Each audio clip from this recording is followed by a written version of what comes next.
ในวันที่20ตุลา2025นี้แผนกสกัดกั้นและต้านยาเสพติดของตำรวจปกส.แขวงบ่อแก้วได้รับแหล่งข่าวจากพลเมืองดีว่าจะมีการขนส่งยาเสพติดจากแขวงบ่อแก้วไปทางแขวงหลวงน้ำถาโดยได้นำใช้รถบรรทุกหัวลากบก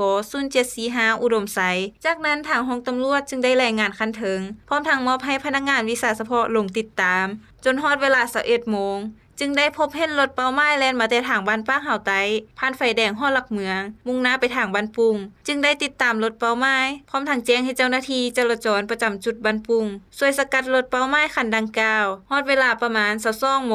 จึงสามารถกักรถเป้าหมายได้พร้อมกับผู้ขับขี่1คนชื่อท้าวทรายจื้ออายุ30 ปีเชื้อชาติสัญชาติลาวชนเผ่ามงอาชีพขับรถอยู่บ้านห้วยย่าหลัก6เมืองไสแขวงอุดมไสแล้วได้นำเอารถเป้าหมายมากวดอยู่กองบัญชาการปกส.แขวงบ่อแก้วผ่านการกวดกาของเจ้าหน้าที่หลายภาคส่วนได้พบเห็นยาบ้าจำนวน 9,500 มัดเท่ากับ19ล้านเม็ดน้ำหนัก 1,900 กิโลกรัมยาไอจำนวน 1,648 ห่อน้ำหนัก